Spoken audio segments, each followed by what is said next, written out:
So this video is for anyone thinking about setting up a business in the US right now. The short version is hold any significant financial commitment for at least the rest of the year. Whilst the economy is outwardly pretty healthy, and on the misassumption that it's a zero-sum game, it definitely has outperformed other economies since COVID and continues to grow. However, and putting to one side the giant tariff anchors that are currently in flux, there are a couple of leading indicators showing early signs of a decline in economic activity, some known future cost rises, and an expectation of the likelihood of a suppressed forward demand. Most troubling are the escalating levels of political-induced tensions.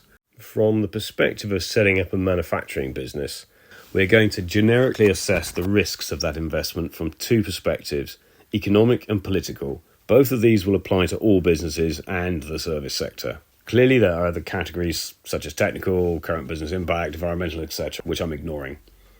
From an economic perspective, I'm going to cover revenue and costs, and you're going to get a blizzard of charts with my interpretation overlaid.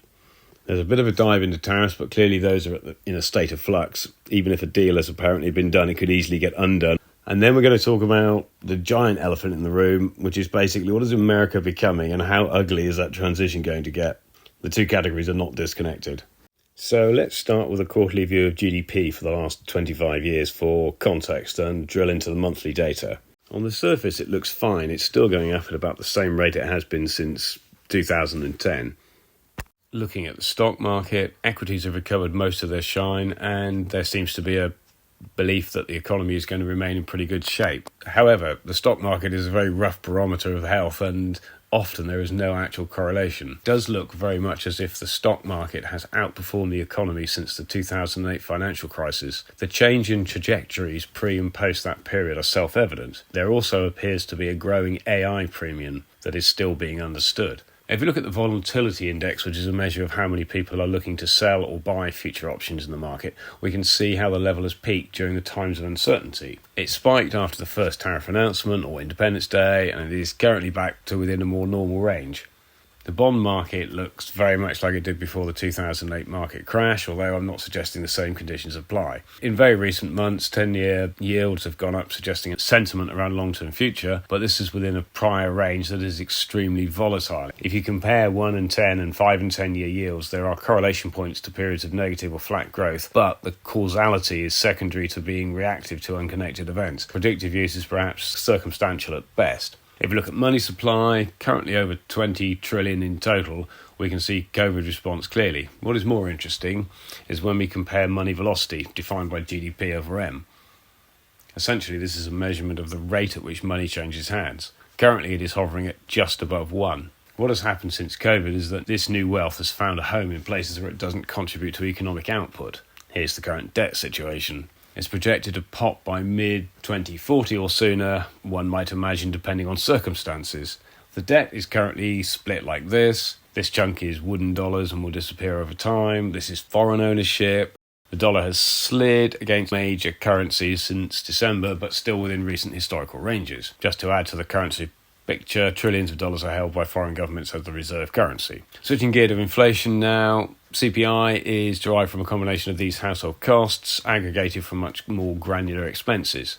Data collection looks to be under threat, but not hopefully going to produce incorrect future results. This is, after all, the key measure used to make decisions that determine interest rates. Broadly, the inflation seen after COVID and the start of Ukraine conflict has returned to just above pre-COVID levels and is about 2.4%, just above the 2% target. There was an expectation of multiple rate cuts this year, but that seems unlikely currently.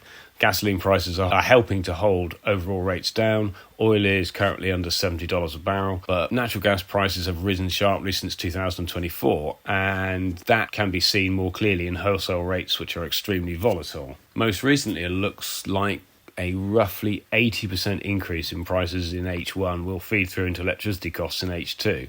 40% of the energy source of electricity is natural gas, so based on previous natural gas price increases, this might equate to low double digits increases in electricity costs. Food prices are also susceptible to natural gas price fluctuations, as natural gas is a major component in fertilizers. Food prices have definitely risen this year, so this does track. Everything else, excluding energy and food, has been on an inflation rate decline since 2024 and is currently at 2.8%. Purchasing input costs have been rising at a lower rate than the 2023 peaks, and this equates to roughly 3.2% annual increase. Switching gears to manufacturing, the economic output is currently at near record levels from a 3-year period, although showing the first signs of trending down. For reasons I'm not entirely clear about, factory utilisation has been declining in the same time. I can only assume there's been increased capacity added during this period. Total business inventories are at record highs and capital investment has been on a steady upward trajectory since after COVID. Foreign direct investment in the US, currently about 2% of GDP, is generally on a rising trajectory. Personal debt has risen by about 7% in the last 5 years and now equates to roughly 95% of GDP, an uncomfortably high level. Regarding the labour market, unemployment has been constant at about 4% for the last 3 years. This equates to roughly 7 million people hunting roughly 7.5 million jobs. Consumer confidence is down roughly 2% this year at 97% of average. Business confidence sits at just under 99% of its historical average.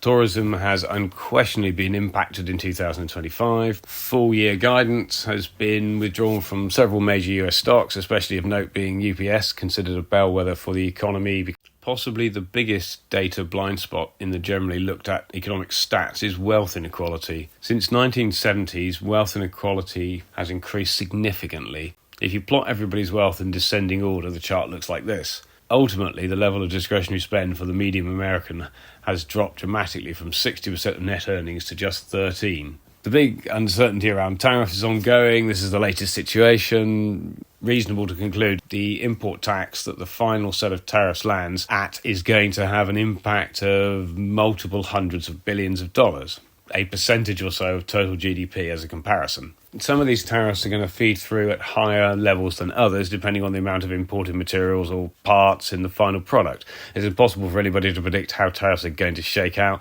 with respect to inflation, but it's not going to be nothing. It is possible that a period of stagflation could be on the cards, depending on what those price increases are and how badly sales are impacted. So, in summary, the economic picture looks like this. The economy doesn't look bad, but there are definitely some problematic issues and some near-term headwinds, particularly around tariffs, have the potential to cool the economy quite considerably. If this was the extent of the analysis, and depending on how much the business was impacted directly by tariffs, you might conclude there are no major reasons why you wouldn't continue with inward investment projects in the US. However, the other elephant in the room, aside from trade policy, is domestic policy. So for that, we need to look at what members of the administration have stated publicly and what they have now secured in terms of congressional funding and approval to do. A document entitled Project 2025, written under the guidance of the Heritage Foundation, a very right-wing leaning think tank, lays out clearly a set of objectives designed to radically shift what America is as a country. So far, just an eighth of the way into the term, roughly 2/3 of the executive actions align to this document. The administration has passed a signature bill designed to achieve many of these objectives. It does offer better corporate tax rates than might otherwise have been expected.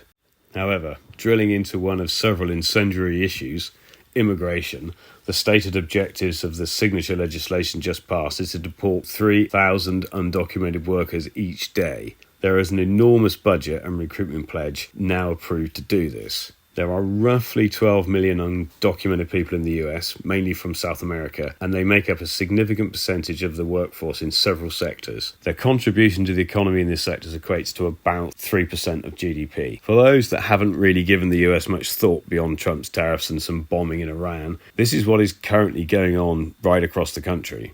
These are ICE, Immigration, Customs and Enforcement officers with their faces covered, picking up suspected undocumented workers and locking them up prior to a trialless deportation to a third country not of their choosing.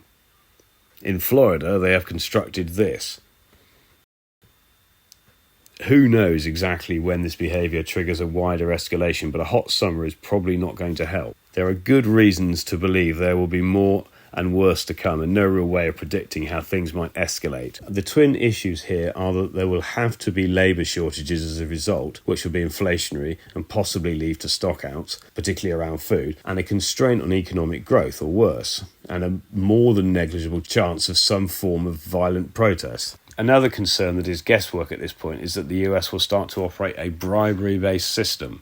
The tone has been set by the Commander-in-Chief, and many of the key roles that are being appointed will be ones where there are opportunities for corrupt practices. It seems likely that the bureaucratic rules-based system might drift more towards one that can be circumvented or adjusted with the right crypto payments or likewise. Under those circumstances, it's unclear how businesses and governments will react.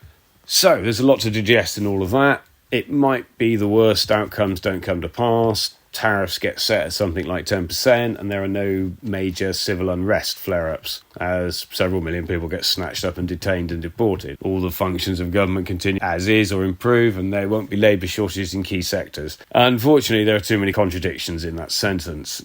So, however solid the US economy has looked since COVID, there are too many uncertainties and plausible negative risk outcomes associated with the new administration to make any financial commitments to invest right now.